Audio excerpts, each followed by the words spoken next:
who should own the infrastructure that generates the energy. It's interesting to connect the idea of scale to the idea of common sense and to think about the way in which common sense itself is a kind of index of scalability. Okay, my name is Imre Szeman. I'm the director of the new Institute for Environment Conservation and Sustainability at the University of Toronto, Scarborough, which is one of the campuses of the University of Toronto. I'm also a professor in the Department of Human Geography, which we can maybe talk about, Mark, because I don't belong in that department at all, really. I was at the University of Alberta for 6 years. That's where I got to know my colleague, Mark Simpson, who will talk about himself momentarily. And while there, I helped to shape something called Petrocultures, which is an international research group, probably best known for holding conferences, large conferences every other year. There's some other things I'm involved in, but we'll talk about that later. Great. And I'm Mark Simpson. I'm a professor in English and Film Studies at the University of Alberta in Edmonton, in the heart of Alberta's petrostate. I work on the politics of mobility. I work on material culture, and I work on cultures of energy. And I'm a core member of the Petrocultures Research Group that Imre mentioned, and also a co-founder of something called After Oil, which is a research collective. And both of these things are going to come up, I'm pretty sure, in the conversation that we continue to have. So, Imre, congratulations on the upcoming release of Futures of the Sun. I'm so excited to talk with you about a host of things orbiting this publication. I want to launch right in to ask you sort of about your interests as they converge in this book. Futures of the Sun is about energy and our energy futures and our energy pasts. How did you become interested in questions of energy? The question I always get whenever I do these kinds of podcasts or interviews, my answer should be a personal one. So, my answer should be that it's because my father was in the oil industry. He was an immigrant from Hungary, left during the Hungarian Revolution, came to Canada and found his way to Alberta and found his way into the oil industry, an industry where you can make a lot of money just by learning some technical skills. He wasn't able to go to university because of his language skills. And I should say that because that would indicate a tight biographical connection to my subject. And whenever I talk to other people who are doing research on energy and oil, they usually say their parents were involved in some way. To my embarrassment, however, I kind of only realized this about my father very belatedly. It's not that I didn't know that, but it didn't really occur to me that that should matter till I was in my 30s or 40s. The real answer, there's kind of two dimensions to it. We can talk about the psychological reasons for that if you like, if we have time at the very end of it, but let's leave that aside for now. There's two reasons, I think. So one of them is coming to the University of Alberta in 2010. And in 2010, coming back to Alberta, but not to the place that I grew up, which was Calgary, I noticed in Edmonton that you could really see the apparatus of the oil industry in the city. It was visible. And it caused me to reflect almost immediately on why I couldn't see that in my own home city, why it was so invisible. And that dynamic of visibility and invisibility was something I wanted to understand right away. And I think the other reason was that it presented to me immediately a recognition, which again, I can't believe I didn't have, which is how important energy was to the way in which human beings interacted, what they could do, what the military conflicts of the 20th century and indeed the 19th century and so on. So it was kind of like this desire to understand the forces that were shaping contemporary life. And I was always interested in those, and suddenly getting the sense of that energy was important to those, I wanted to understand that better. So it's really interesting the way that you framed that answer about the seemingly obvious answer around sort of familial connections, and then the other answers about a kind of belated recognition, which I think is really interesting in relation to questions about energy. I know that in the work that you and I both do with respect to energy, we are really interested in issues of time and the strange sorts of time signatures that energy creates for the cultures in which we exist and the societies in which we live. Your anecdote makes me think of, I don't know if I can pinpoint when I became interested in energy, except that maybe it was through conversations and experiences that I had as a result of work that you had started to do. But the belatedness for me has to do with the way in which I grew up right underneath, like literally in the shadow of the Strathcona oil refinery here in sort of the eastern edge of Edmonton. And I was always aware of it, but never aware of it. And so it feels to me that the other question that is really interesting in relation to this matter of the invisibility of energy that you describe in Calgary is another dynamic of that sort of vision question, which is sometimes the unseeability of energy. So that sometimes energy is visible, sometimes it's invisible, sometimes it's seen, and sometimes it's unseen. And I think that unseeingness is also then really interesting with respect to the kinds of issues you alluded to in the second part of your answer around what it enables and the forces that it enables that we often don't see as connected to questions of energy at all. So Futures of the Sun isn't the first thing that you've written about energy. Your scholarship on the topic stretches back even earlier than 2010 when you came to the U of A, and maybe even further, but at least to a 2007 essay that I think of as formative, called System Failure, Oil Futurity and the Anticipation of Disaster. So I wonder if you could sort of talk a bit about other kinds of things you've done on this topic. How do you see the trajectory that connects your work on energy with contributions that you've made, say, to postcolonial theory or globalization theory or to cultural studies more broadly? Well, I see them all of a piece. Uh, I have a collection of essays that have the subtitle of globalization, culture, and energy, and oil. And I tried to link these up in the introduction. I tried to see them as a jump from one to another to another. And I don't think a lot of people were convinced. I did get some comments about the introduction as somehow I was trying to cheat and put together something that didn't belong together. Why they seemed to me to fit with one another was not necessarily that discourses of globalization were immediately about energy. They really weren't, and that in itself is interesting. Or that whatever passed for cultural theory or cultural studies from the 1970s to the 2000s, not sure what has happened to it since. That certainly didn't deal with energy. But what all of these sites dealt with, and what I feel like has linked my work, is that I've been interested in the narratives that contemporary societies tell to themselves about their political pasts, their current structures and strictures, and their future possibilities. So it's really about the narrative of the political as it emerges in cultural and social sites. It's how there is this powerful quotidian weight that makes everyday life just seem given and immutable. Even if we all know there's histories and things have changed, there's this sense that you can only ever have the present. Maybe you can have technological change, but you certainly wouldn't move away from single family dwellings, let's say, or from using automobiles. And I wanted to puzzle that out. So it's about the politics of the social, it's about political change, it's about especially power and class. And I think one of the things that cuts through there is actually questions of expertise, which will come up in Futures of the Sun again. So I do see those being linked. I think the sites are very different. And I think this question of expertise runs throughout. I've noticed that I will take an expert discourse much more often than, I suppose, what I'm trained in, which is literary studies or cultural studies. I'm compelled by an expert discourse to see the type of work that it does. So that might be an analysis of Paul Krugman when it comes to globalization. It comes down to analysis of Bill Gates when it comes to Futures of the Sun. It's about the ways we're supposed to think and questioning that. And interest, I guess the interest is in how come that works? How come that supposed to works so often?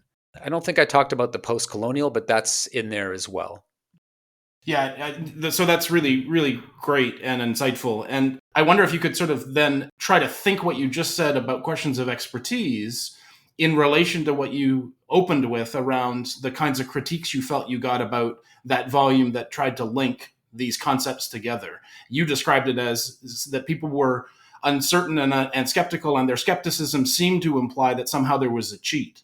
And I sort of hear the cheat as a kind of there's a getting away with something that isn't quite up to expert standards, and that expertise would require those things to be separated. But so I wonder, like, is there a way in which the critique itself is also interestingly bound up with the question of expertise that never gets examined, yet sort of persistently operates through these kinds of discourses in order to produce the givenness of the present as an inevitability?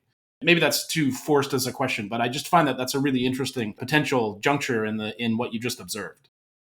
This is why I asked you to be my interlocutor. I think that you've put together something that I'm not quite sure that I would know about. I think that's right. I think that the other part of what I've been trying to do is really trying to make interpretation certainly dialectical, but kind of more vernacular as much as I can. So it's not that I shy away from using difficult concepts, or it's not that I just do a type of learned nonfiction, but I have always struggled against the boundaries of disciplinary knowledge. I know that everybody says that. You're supposed to say that if you're a critical thinker. But I do feel that maybe more so than most, I have not really ever found a home in a discipline, and that has worried me at times. And at other times, I see how that has produced a kind of capacity that I value. I started by saying I'm not at home in human geography. I've been made I've been made to feel at home. It's not quite that. It's just I have no PhD in human geography. I've never taken a class in geography. Really, I'm trained in history of ideas and in social and political philosophy and continental philosophy. But I ended up doing a PhD in, I suppose, comparative literature, though even that is maybe a cheat. My first job was in globalization studies in English. I suppose at the University of Alberta, I was in English and film, though there too, I wasn't quite sure what I was doing in English. When there'd be discussions and debates over what to put on a Victorian literature class, I just thought, like, I don't understand why this is a problem, or I don't know what you guys are talking about. What is Victorian literature? And then I was in communication studies, and again, I had to kind of relearn a discourse. And in each of those cases, there was an uncertainty, but it was a valuable uncertainty. And I've brought that to the ways in which I've tried to animate the research of others. So I've been also creating structures that give people the capacity, and it gives them the feeling of openness that they can experiment with these things. So certainly the way that petroculture is structured is one of those things. What we'll talk about maybe later, after oil, is like that. Other initiatives that I've done, such as this thing called Banff Research and Culture, was explicitly about that, giving younger scholars the opportunity to spend 3 or 4 weeks together, sometimes 5 weeks together, just doing whatever they wanted to do. And as I was reading back, I was looking at Futures of the Sun and reading it again. And I guess, like any author, thinking I would have wanted to change some things. It does seem to me that I'm not quite sure where one would position this in a catalog. And that strikes me as something that I value. I'm not sure if that exactly got your answer, but I suppose, yeah, that kind of struggling against expertise is there in my work, I think. And I think that that desire on the part of the critics to say, well, I want this to be somewhere. The way this is makes me a little bit uncomfortable. Why is he writing about issues related to globalization? Why is he writing then about literary questions that really are more like literary studies? What's going on here? And this is maybe, I don't think I've gotten this, but this is perhaps not a serious enough scholar. But in order to do this kind of work, we just had to get past that. I think this is true for you as well, as you've moved into this line of research. I would agree that that's true for me, and I feel I'm in an English program, but I feel like I've always, I've always existed in an English program in a bad faith relation to the ostensible object of analysis, the literary. Your response puts me in mind of so many things. I'll just say a couple of them. One is just thinking about the way in which writers on energy that I know are influential for both of us. I'm thinking in particular here of Timothy Mitchell.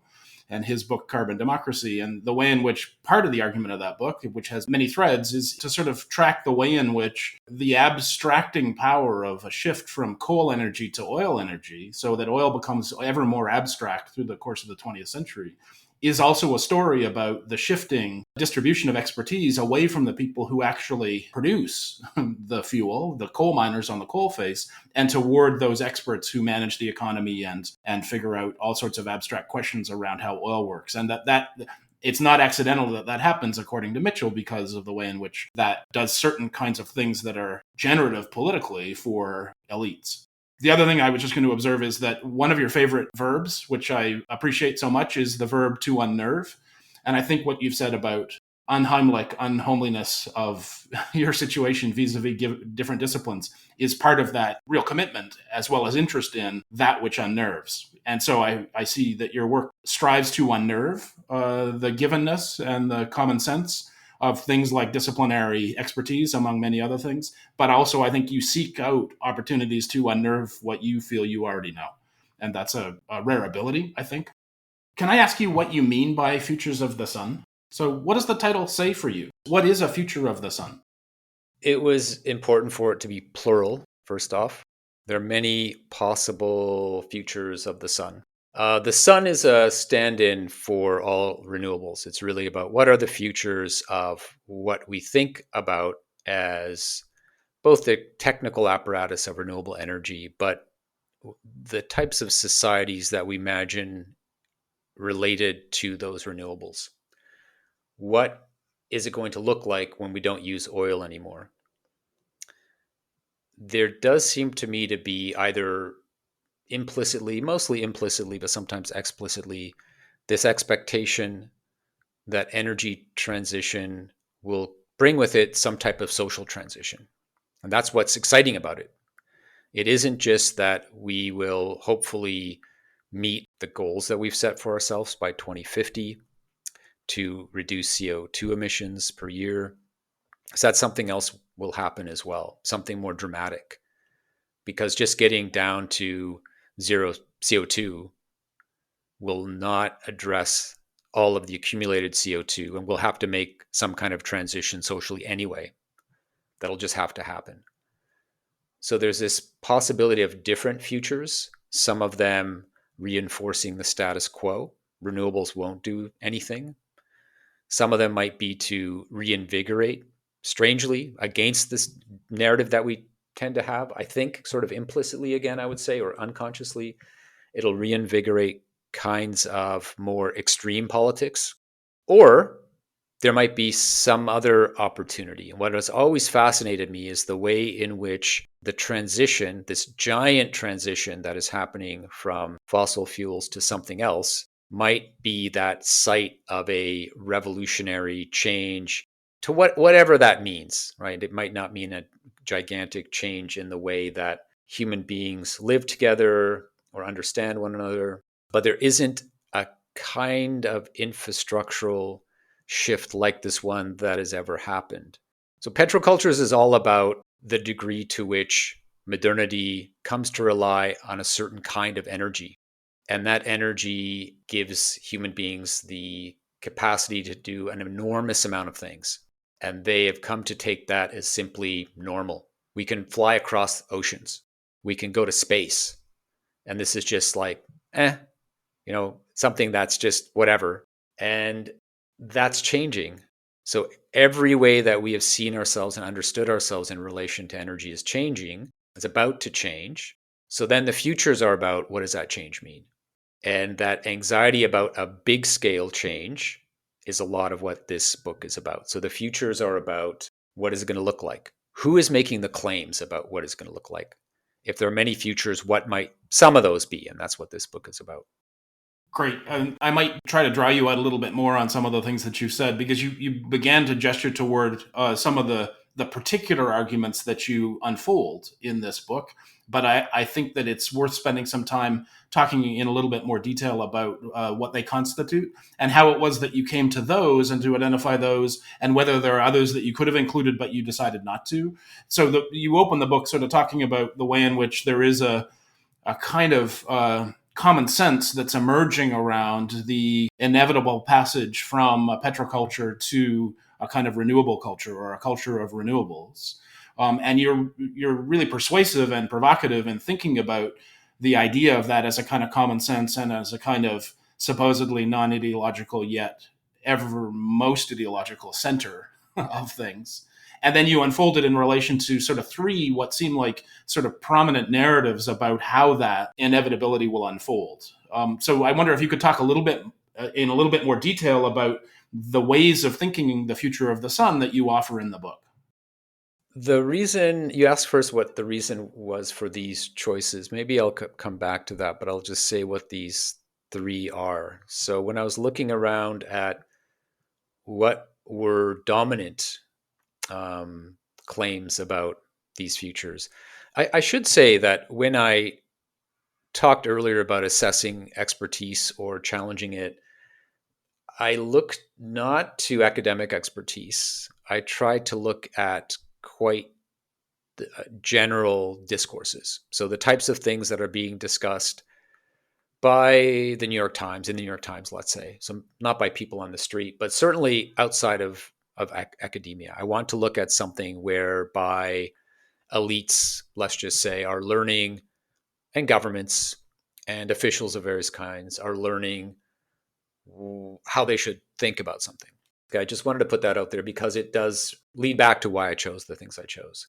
So when I was looking around and thinking about what would be three dominant narratives, because I only had time for three in a short book like this, the first one that I thought about was how we were conceding, I guess by we, I think environmentalists, we were conceding that the nation state was the organization that was ultimately going to make the scale of the changes necessary that we thought we needed to do.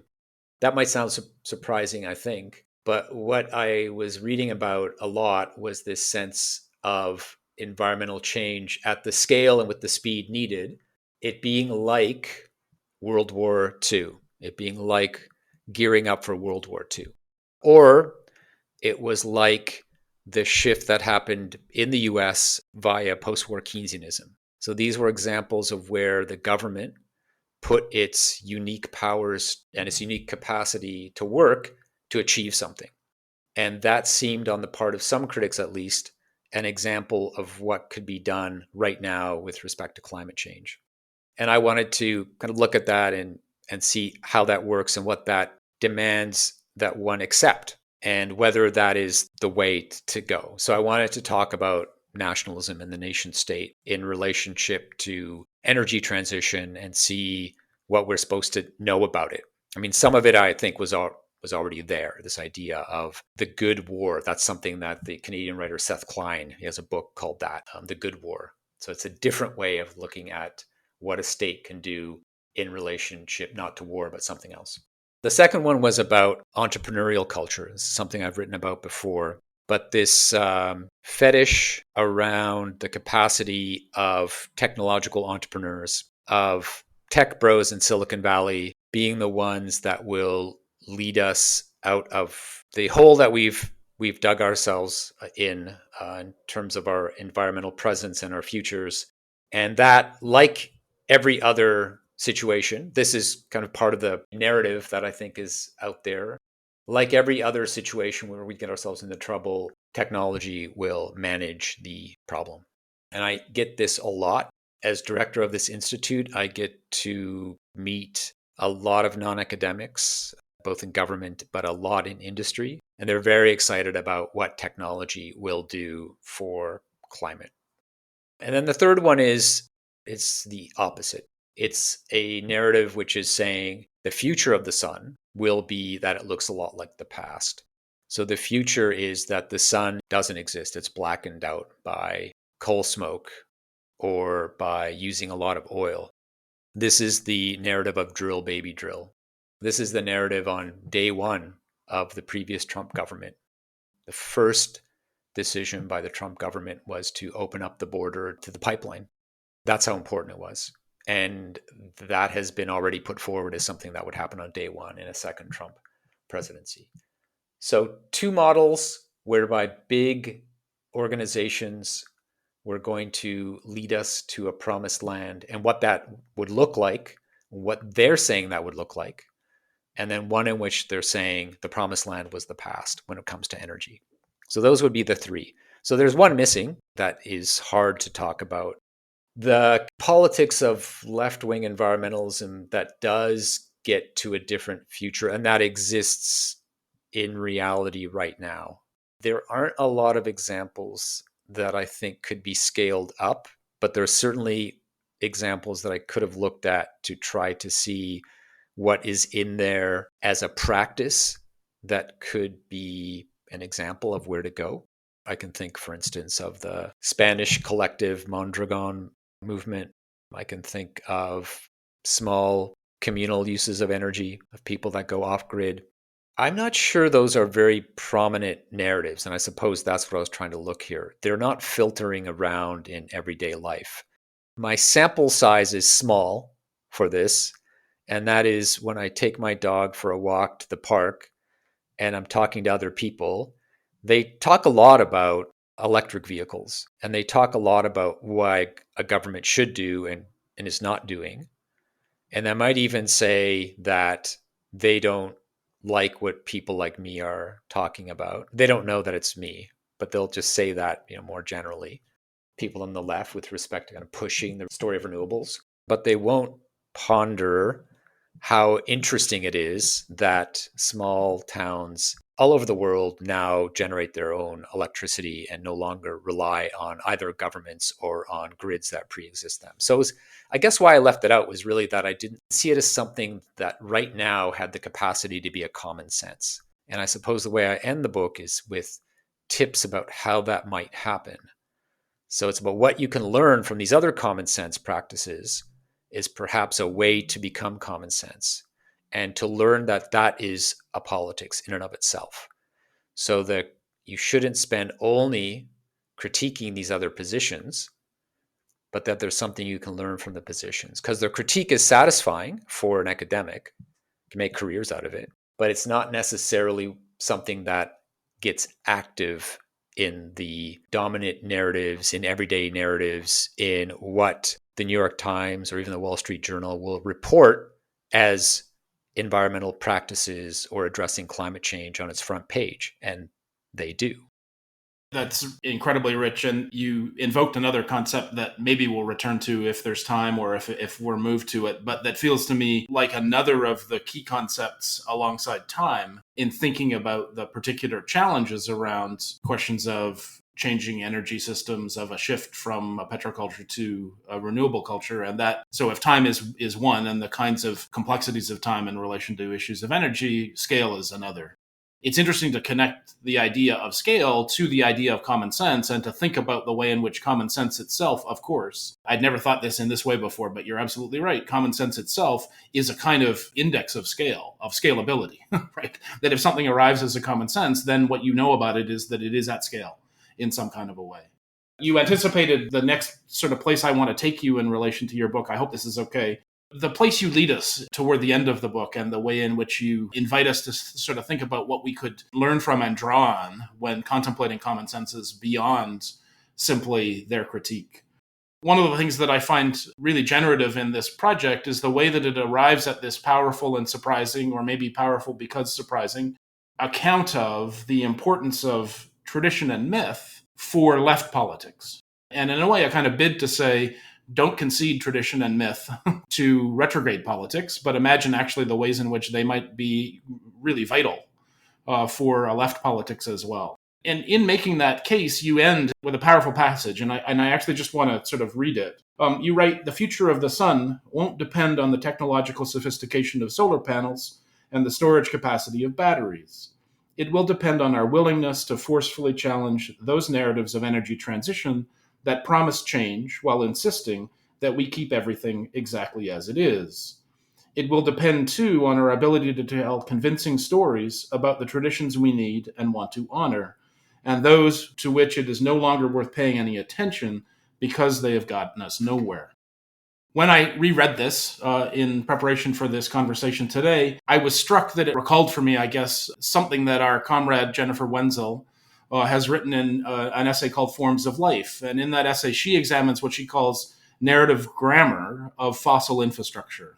And so, what I wondered as I sort of thought about this and the comparison was whether, in the argument that you make about narrative, if this is kind of a counterpart and a complement to the argument that Jennifer is making. So, she treats infrastructure as narrative. You seem to posit narrative as itself a vital form of infrastructure. And so I wonder if this comparison resonates for you, if you could reflect a little bit on that and how we sort of think about narratives at scale. Those are difficult questions. I think scale is important. I think scale is important when it comes to addressing climate change, but actually when it comes to addressing any social issue that is one that we want to change, that we want to move from one thing to another. Narratives as infrastructure versus infrastructure as narratives, I think they go together well. Jennifer is somebody that I've done a number of projects with, or I've written things with her. We don't think exactly alike, but certainly we bring different things to the same bit of writing or the same projects. So, an infrastructure, depending on what one takes that to mean, whether that's a physical infrastructure or that's about, say, the way that a political system is organized or the way a bureaucracy operates, that on its own says something about what comes next, what's possible to come next. Physical infrastructure is a difficult one because the type of narrative that produces when it comes to energy makes a big demand.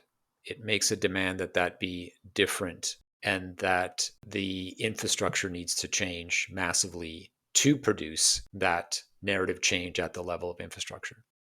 Narrative as infrastructure is you make something into common sense that is different than what it was before. And we see examples of how criticism and social movements do, in fact, make this possible.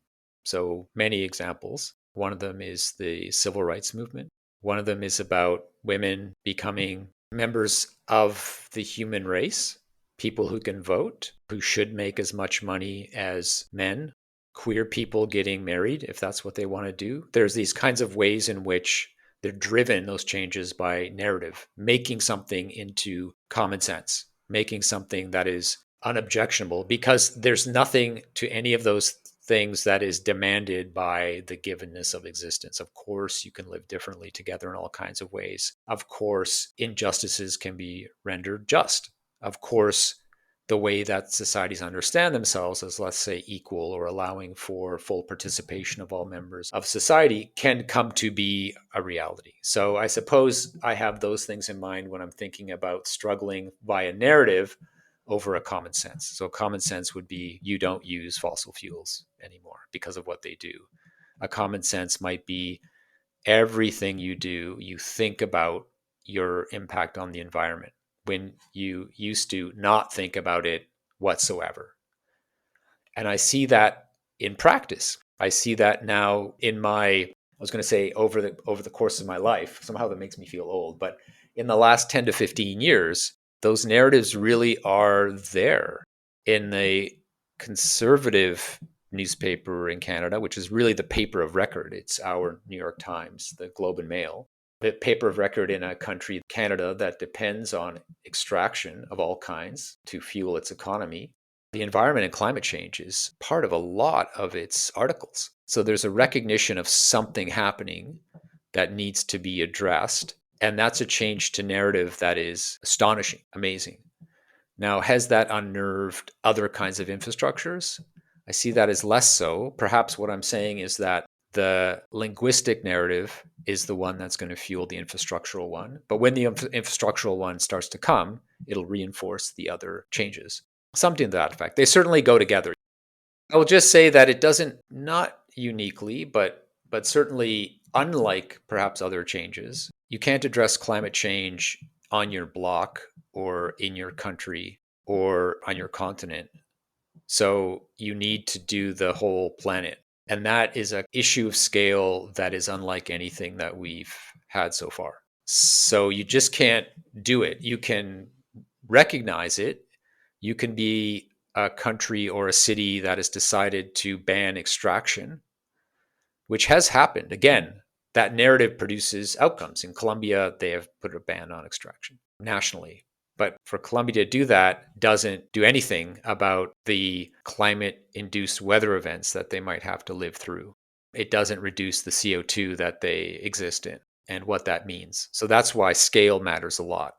Time matters. Time matters because if the slower CO2 is reduced, the slower we make the transition, the bigger the challenge, so much so that it starts to exceed scale.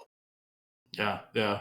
Yeah, as you were talking, it struck me that one of the things that I have learned from this book, and I'm grateful to you for, is a way to sort of think about common sense differently. So to me, common sense is a slur. That's how leftists tend to use it as a synonym for ideology. And so all of the things that produce a kind of bad given. I think that one of the things that's really interesting in the arguments that you're making is the way in which you invite us to sort of think about how the common or the commons and common sense are actually potentially connectable rather than simply opposed, right? Then in a certain kind of leftist tradition, common sense would be all of the bad ideology that gets produced in order to reproduce capitalism, and that's antithetical to the commons. But you're actually inviting us to sort of maybe think about common sense as not a bad concept, but as a possibility. It doesn't have a given content, it has capacity. I think that's right. I think that's absolutely right. I know that initial impulse to say, no, common sense is what we want to do away with. I say we. I'll just speak about myself. If you want to change the things that you see as problematic in the present, whether that is around inequalities or racisms or inability to address climate change, then you find the common sense views of that. However, they're mixed up always, and maybe in some cases there's a common sense that we should address that. You want to move past common sense. So I get what you're saying. Common sense, which I'm not the first to use it in this way, common sense is, for that same reason that we see it as a slur, it's an incredibly powerful political position. One of my students did his PhD on the way in which the idea of the center, as described in the British magazine The Economist, from its founding to the present, has shifted massively rightward. Now, the center is a kind of a common sense. What the Economist is so good at is saying, well, let's be reasonable. There's this position, there's this other position. We're the voice of reason. But you can see that that reason that they appeal to, which is so powerful, is marked by a position ideologically. And so I see it as a very powerful place, rhetorically, narratively, to say that what I think is my positions are common sense, and I'm going to struggle for those until the point where it's just given. It's just how it is. It's just normalized. Again, that sounds like a slur. But if that's the site of struggle, or if it's rather not seen as the site of struggle, you very quickly lose. If you have a situation, as in the current US election, and in other parts of contemporary neopopulisms, where the common sense is being articulated all the time, those are just critiqued as opposed to something else being offered as a given, you lose the battle. So this kind of appeal to an America that's for Americans, right? Even though I don't know what an American is exactly, and that anything that doesn't say that is objectionable. That's a very powerful position. I don't want to concede that position, I suppose. I think it's a mistake to concede that position.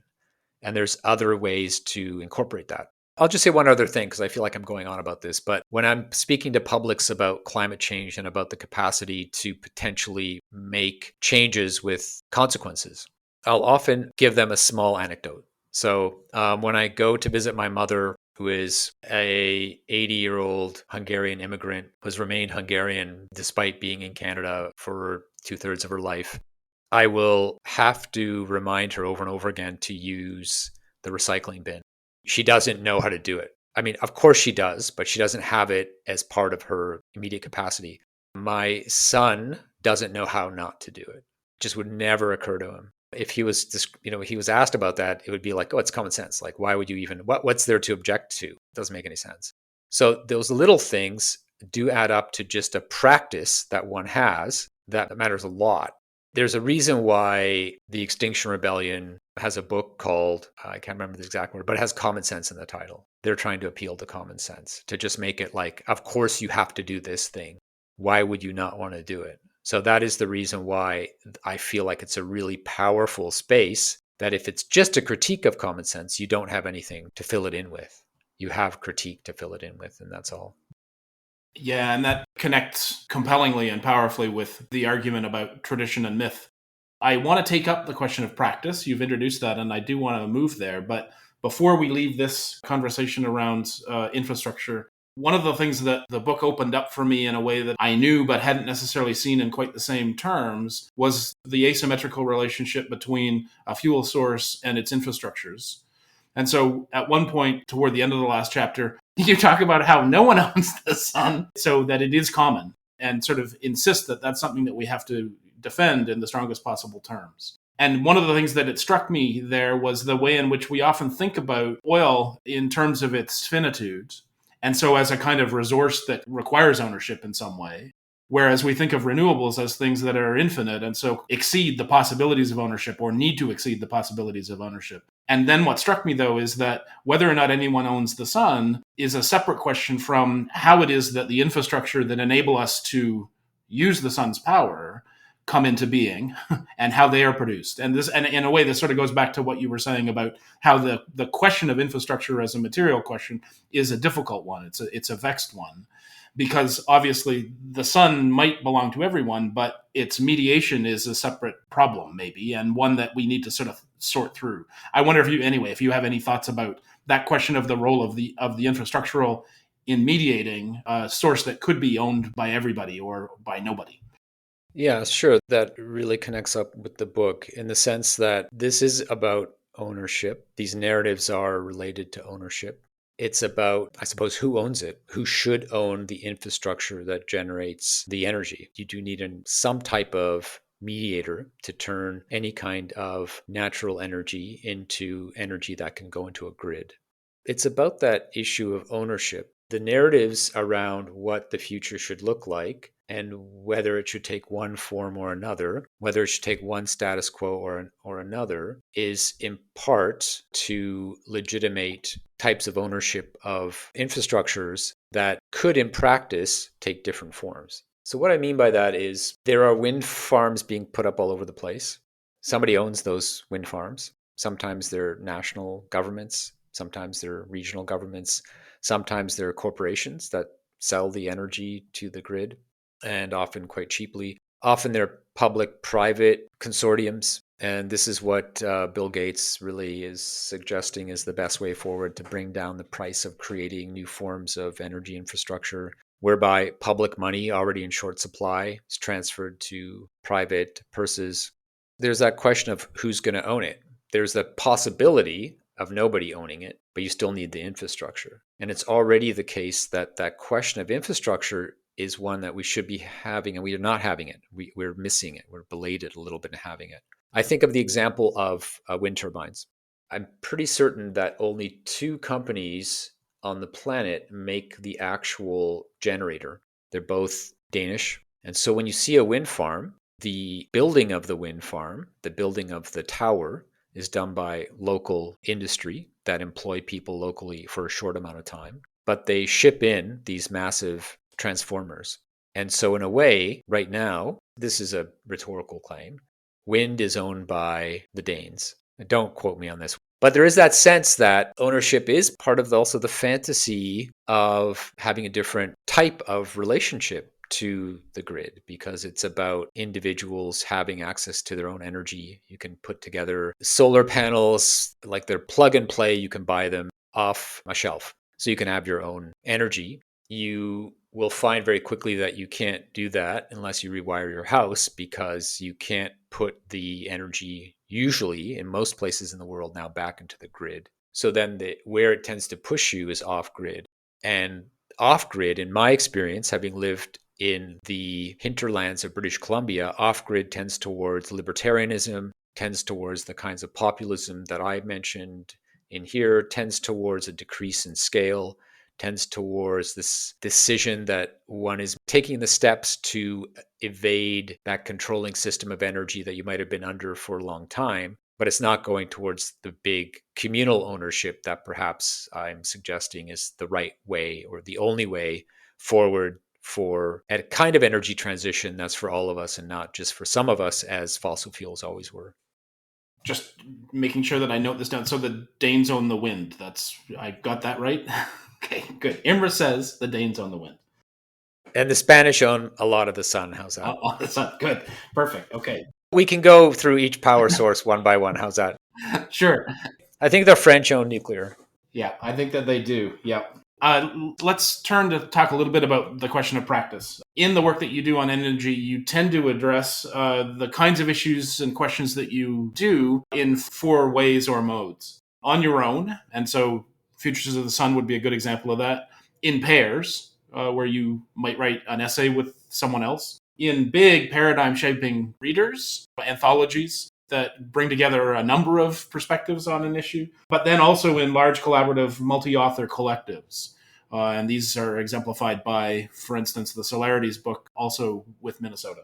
I wonder if you could talk a little bit about how these 4 approaches differ and how they might overlap, and also what each one affords you. Each one of them are a different way of encountering an idea. So the individual writing is reflective, taking a chance on one's own. The interlocutors are textual for the most part, or I suppose participant observation of people that take their dogs to the park where I take my dog. So it's very high level analysis. It's about trying to puzzle something out on one's own. Working with somebody else, you immediately come across very different opinions. You may have read the same things. You may have read different things. Certainly your approach and your understanding of how dynamics work changes. And I think you're also unsettled in how you write. So what might be a phrase that I use a lot, you said like to unnerve is one. It may be that that needs to be unnerved. That may be a too easy go to. We all have this kind of reflexive way of talking about things or working through ideas. Maybe that's good to unnerve. This is why I've always done that, including writing with you. And it's a different process. You have to do it often live and in person. You're made to be honest with your ideas. The readers are a way of collecting material to 2 things, I think. One is to help. Often a lot of young scholars have legitimacy in the field, give them a way of seeing that they belong to this field and can have discussions. But it's also a place where you can get a lot of singular voices, each one of them working through ideas individually. And the way that those are exciting is by seeing how all of these individual voices together do some kind of work, or that they have disagreements. They don't know it. I think that's interesting because they haven't read the other texts in the reader. And then there's the last one, which is group writing, which I don't think anybody has tried in quite the way that the After Oil group has tried. So I remember when we were first coming up with After Oil, the first collective endeavor, it was in 2015. And I remember that my rationale for it was a frustration around what it is that we were achieving by each one of us writing essays, critiquing energy systems individually when we were saying shadings of the same thing. And instead, I wanted us to get together to come clean. What is it that we wanted to say? What is it that we could say together that we might share with publics? So that was that experiment. There were 20 of us, I think. The other thing, again, was this kind of expertise, unnerving of expertise, because we had artists involved. We had a former leader of the Liberal Party of Alberta involved, and figure out how to write a book in 3 days. And it worked. We decided to do it again. And I think each time we, again, play with the form because we don't want to get lazy.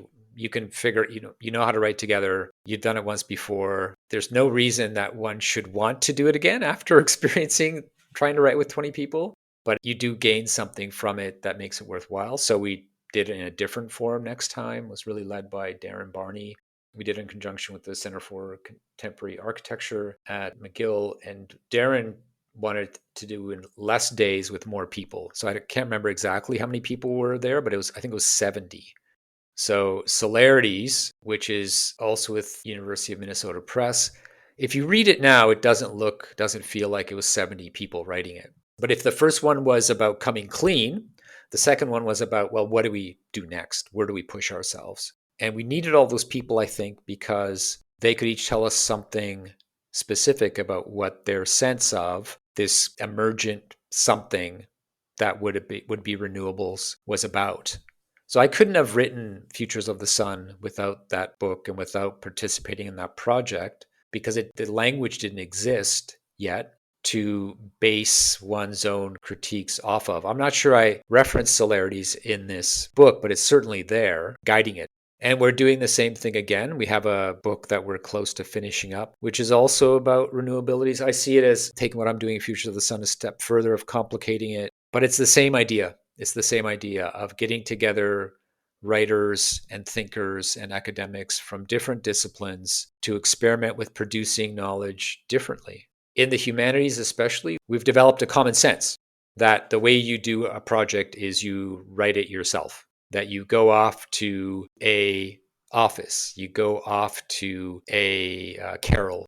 And what gives it legitimacy is the amount of time you spent on your own putting together something erudite. I suppose it's like what a novelist does. You write on your own. It reflects you. You perhaps get praise for it. You get capital within your discipline. And there's no reason that that should be the best way to produce knowledge. There's other ways to do it. And especially so often in left theory, left politics, we talk about doing things together in a multitude of individually written books, all encouraging us all to do things together. So I suppose what this project is about, the idea is to make a different kind of common sense, that this is okay too, that in fact you get types of outcomes that you wouldn't otherwise get, and that perhaps it models the kinds of ways of being in relation to one another that we need to imagine for a better future of the sun, one that's different than the ones that I've described here. It may be about unnerving expertise, really unnerving expertise. If this is what we're doing, it's about writing a book that Bill Gates could not write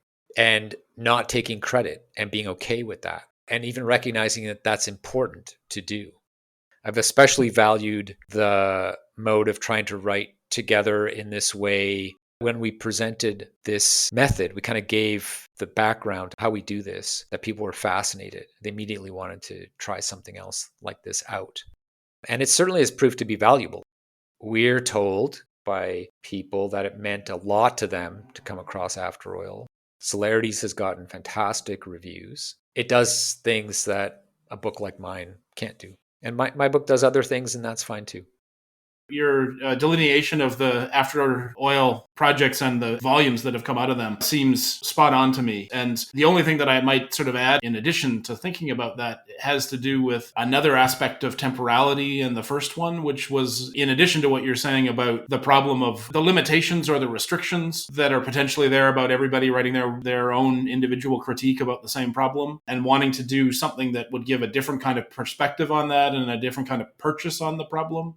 Was also about an attempt to experiment with publication that could be fast, right? That it sort of felt as though here's an issue that feels quite urgent, and the pace of academic publishing can sometimes be slower. And so that was the thing that we wanted to do with the first one. I think also we understood as addressing a particular issue around energy transition that didn't seem like it had yet registered widely in some sort of broader consciousness. And so it sort of felt, how is it that you animate this issue so that it registers more widely with people, given that we had altogether too much knowledge already about the nature of that particular problem and the need for a transition. I found that the second one was the experiment in scaling up the number of people who were involved, and then also sort of trying to do the experiment in actually thinking about what an actually existing energy transition could entail. What would be its dimensions, its coordinates, its possibilities, its complexities, its challenges, its contradictions. I found this third one is really interesting because it's about asking us to think about how a transition already suddenly seems underway, and how does that change what it might mean to try to write together about that condition and the ongoingness of that condition.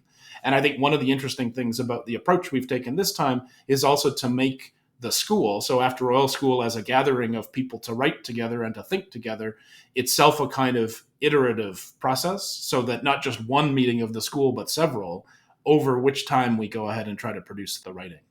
Maybe we could just move toward some kind of a conclusion to our conversation by returning to Futures of the Sun and to talk a little bit about what you feel you've learned from the process of writing it and then the process of reading what you've written and sort of reflecting on what you've written that might help you see what you think comes next. And I guess I sort of think of the next in maybe two registers in terms of what might come next for what you want to write, but also what might come next in relation to this unfolding narrative around energy transition or energy futurity or energy transformation. So I do have two projects. One is a more specific description and discussion of energy transition, and the other is a more expansive one. The first project is something that I started here at the University of Toronto in conjunction with my colleague Sergio Montero, who is also a director of a new institute here called the Institute for Inclusive Economies and Sustainable Livelihoods. Looks especially at the global south in terms of sustainable livelihoods, and even more specifically to Colombia, Chile, Argentina. And what we have been doing, the two of us in conjunction with some other researchers in Sweden, the UK, some other European countries, and also some countries in South America, is start to do a project on battery cities. That's what we've been calling it. It's to try to look at what are the conditions under which battery plants are being created very rapidly around the world. There were none at scale 5 years ago. Now there are hundreds, maybe as many as 1,000 now, either in process of being created or already created.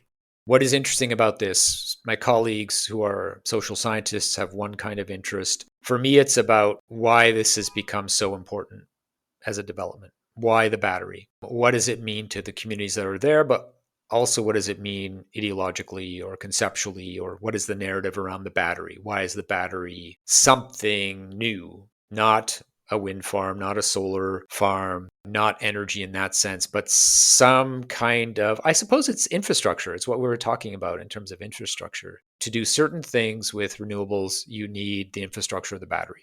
This is a 5 or 6 year project. I'm kind of there with social scientists. They seem to go and interview people and get numbers and things like that, but they also want me along for the ride. So the second one, which is a longer term one, I've called it Sustainability Inc., as if sustainability was a corporation. I hadn't thought about it quite this way until we had this discussion, but it is a project about expertise. And I guess I have an issue with expertise, don't I? Now that I think about it, I have a question about expertise because of how it constitutes a reality. Experts have the power to transform ideas into reality. The experts can be members of the professional managerial class. They can be engineers. They don't have to be experts like scientists or at any kind of high level. So Sustainability Inc. So this emerges from my current position as director of this institute, which has sustainability in its name. And I've had a chance over the last 2 years since I've been at the University of Toronto to attend meetings of experts who are shaping and have been shaping language in relationship to the idea of sustainability for decades, but are especially doing so as we run up to the 2030 end of the current United Nations Sustainable Development Goals that they established. It was a 15-year arc. So I go to these meetings that are made up of representatives from the United Nations, from industry, from academics, from government. They're not major people. They're not even vice presidents when it comes to industry, but they might be somebody in the industry that is responsible for producing the sustainability report for a company, or they might be the people that write the report.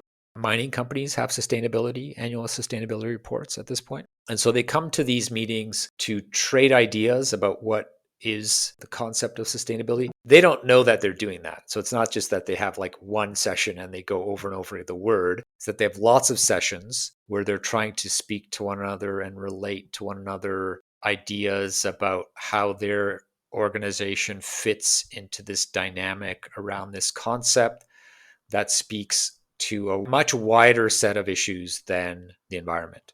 So sustainability is also about gender relations. It's about access to water. It's about equalities. There's 17 of them in total. Job opportunities. So it really is this language about making everything better, fixing everything all at once. There's nothing you couldn't put into one of these 17 goals.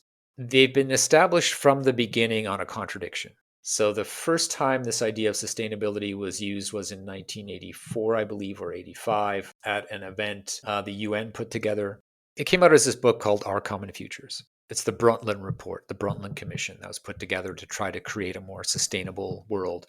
There's a real pushback on what seemed to be an emerging idea that sustainability had to be about flattening growth or even degrowth. And so there's this agreement made that sustainability means, amongst other things, a ongoing steady state 3% increase in economies. Anybody who critiques this, and there are many people, including the current degrowth scholars, will point out that 3% means over 21 years, you have a doubling of the global economy. And it indeed has been going at that speed and that level of, I guess, forward acceleration, even as all of this other stuff is being worked out. So I suppose I'm trying to understand, well, first of all, just the language, the discourse of it, what it looks like in different parts of the world.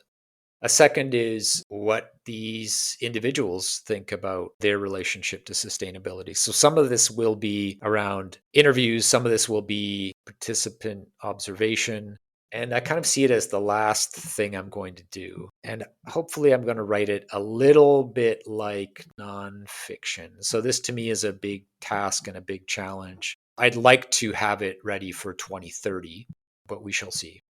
Both of those projects sound amazing. And I'm going to say that I think you're going to have to sort of speed up your schedule a little bit here because I want to read both of those. And so, you might have to sleep a little less. That might feel unsustainable, but I don't care. I want to read them. So faster, please. I'll do my best. Thanks very much, Mark. Those were fantastic questions. I really enjoyed talking to you today. Thank you so much for your incredibly rich and wonderful answers. I'm buzzing. This has been so fun. This has been a University of Minnesota Press production. The book Futures of the Sun, The Struggle Over Renewable Life by Imre Szeman is available from University of Minnesota Press. Thank you for listening.